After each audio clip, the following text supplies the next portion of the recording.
Hey everybody, what's going on? There was another big week of Montreal Canadiens hockey, and there's some positives and some negatives to take out of the last week that we'll dive into. But before we do that, let's talk about the sponsor for today's video, which is the BetStamp Sports app. And we need to continue using this app. And if you're going to download it, use my referral code COOK, COOK, in the application. Why do you want to download this app? Because it's really helpful if you are an avid sports gambler, even if you're just a casual as well. This is just the type of application that can really give you an edge. For example, if you're using the application for tonight's Buffalo Sabres and Carolina Hurricanes game, you can do some line shopping with that, and that's exactly how this app can help you. If you look at the line for this game, the Buffalo Sabres, who have started this season red hot, are underdogs in this contest, but you can find them with odds of plus 160 on Bet99, which is a very low number for them. But you can also find them with the best odds on this slate at plus 175 on North Star, meaning you're obviously going to want to take those North Star odds. So you're going to want to sign up for multiple sports books to be able to get the best possible odds. The Habs had another solid week of hockey, which included them defeating the St. Louis Blues last Saturday night after being down 3-1 and ultimately coming out on top 7-4. This was the contest that we saw Uri Slafkovsky score his first career power play goal in the NHL, and he looked dominant in doing so. That's his wheelhouse. That's exactly where he's going to score goals from on the power play for a long time. Of course, he's a big body and can also contribute in front of the net, but just his release and his ability to get shots through from that angle and be able to get by goalies like that is just something that you can't just find on an everyday NHL player. This is an elite shooter and has the potential to be one for a very long time in the National Hockey League. I'm not sure if he's ever going to be a 40 goal scorer, but between 30 and 35 goals a season while also contributing as a playmaker. This is the type of player that the Montreal Canadiens need on that top line eventually, but we'll get to what this top line is looking like in a little bit from now because there are some positives on that as well. But just in terms of Slafkovsky, he played last night as well and wasn't exactly as noticeable and had a season low in ice time, just around 8 minutes. That's not something I'd like to see moving forward. You kind of want him to be at the 10 to 12 minute mark on any given night, and that can continue with his development. But it just didn't look as though he was completely himself last night in that type of setting against the Winnipeg Jets. But there were some good moments as well. He just needs to continue developing and growing as a player while getting accustomed to the National Hockey League.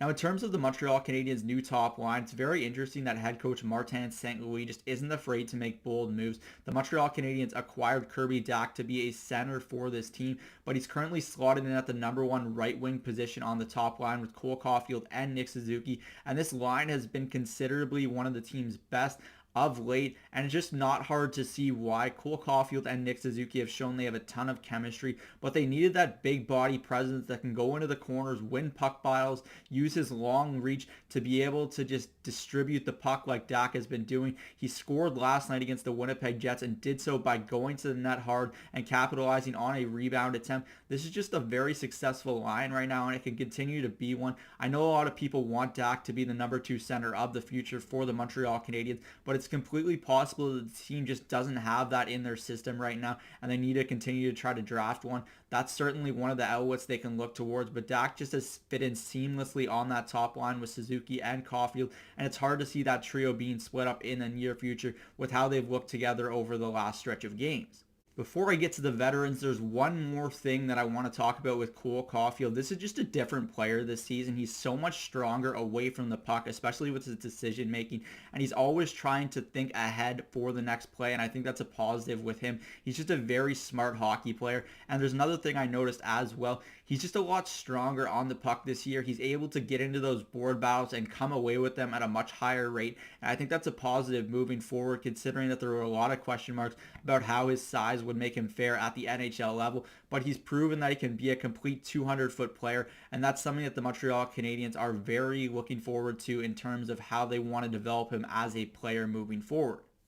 The last thing I want to touch on in this video is the Montreal Canadiens' plethora of forward depth right now. There's 15 basically guys that can go into the lineup on any given night. The Montreal Canadiens forward Evgeny Dadonov is clearly not happy with his role and ice time with the club.